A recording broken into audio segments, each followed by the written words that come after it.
Which parliamentary authority do you use to help guide your formal meetings? Are you sure?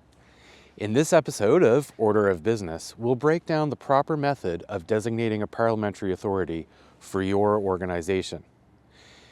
You'll learn how to formalize this decision and include it in your governing documents. Whether you're leaning towards Robert's Rules of Order or another trusted guide, this video will give you confidence and clarity for your meetings.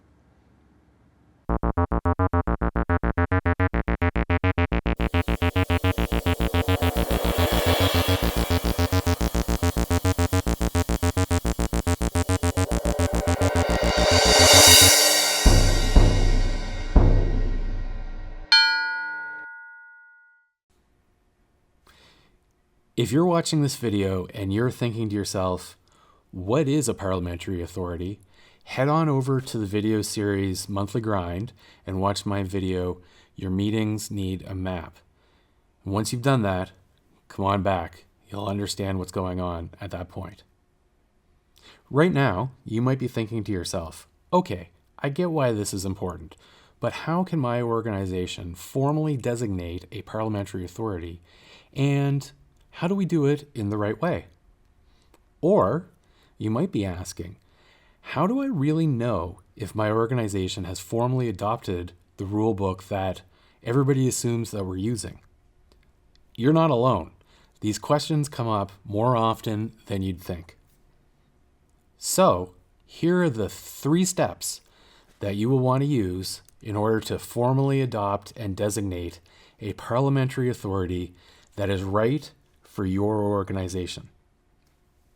Step 1, make an informed choice. Now, if you're starting out fresh, take some time and look into all the various manuals that are out there that guide meeting rules and meeting procedures. The most recognizable is probably Robert's Rules of Order, but the American Institute of Parliamentarians also publishes the Standard Code of Parliamentary Procedure, which is in its 2nd edition, and there are many other parliamentary manuals out there for you to use. If you're watching from Canada, you've probably also heard of Bourneau's Rules of Order. This is a manual that has been adopted for use by societies and organizations, and some local governments choose to use it. And it was adopted from the massive Parliamentary Procedure and Practice Manual, which was first published in 1884 in order to guide the work of the House of Commons in Ottawa, Canada. Step 2, find your organization's bylaws. In general, the bylaws of a society are the documents that contain the basic rules that the organization makes for itself about itself. They define the principal characteristics of the organization and how the society itself functions. It's the bylaws that contain all the rules that the society considers important enough to provide a little bit of extra protection against changes. Generally, there are additional requirements around notice and so on in order to make changes to your organization's bylaws. From a local government perspective, and in this context, in this video, what you'll want to do is look specifically either for a procedural bylaw or a procedural policy, and the reference to a parliamentary authority should be embedded in there. Step number 3, use the language that is provided in the parliamentary authority or the rules manual itself. Both Robert's Rules of Order and the Standard Code contain references that will allow you to cite passages, but more importantly for this conversation, they have specific language that you can use in your society's bylaws that will ensure that you are using the most current edition of that manual. So first example, Robert's Rules of Order, newly revised 12th edition, which at the time of filming is the most current edition of Robert's Rules. If you go to 56:66. It'll provide the citation that you will want to use in your bylaws, and I'll read it. The rules contained in the current edition of Robert's Rules of Order newly revised shall govern the society in all cases to which they are applicable and in which they are not inconsistent with these bylaws and any special rules of order the society may adopt.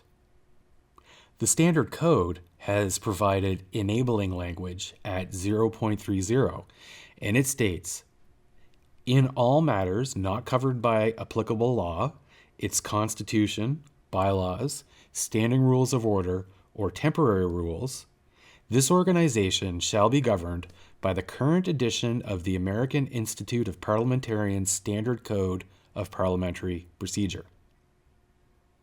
Now, if you've chosen Bourneau's Rules of Order, you can use either of the two previous examples or a combination of both to articulate in your bylaws that you wish to use that particular parliamentary authority.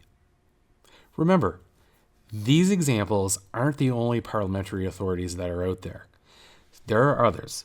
So take the time up front to figure out which is the best fit for your organization and your particular needs.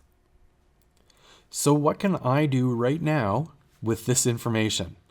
Well, right away, you can go to your organization's bylaws and find where the reference to the parliamentary authority that your organization uses. If it's there, great. If it's articulated in a way that we just talked about, even better.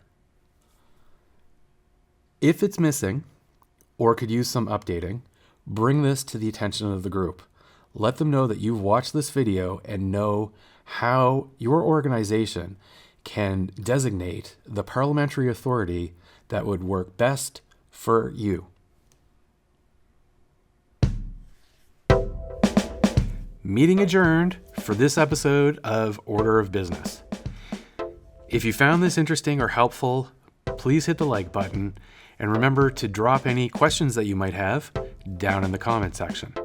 If you're looking for deeper dives into specific motions or stories on the historic development of parliamentary procedure, why not check out a video in the Parliamentary Inquiry series? For longer conversations around questions related to meetings and meeting rules, check out the Point of Order series. And for insights into how to make your meetings more effective, go to the series Monthly Grind. For now, why not check out one of these two videos here or here, and I will see you next time.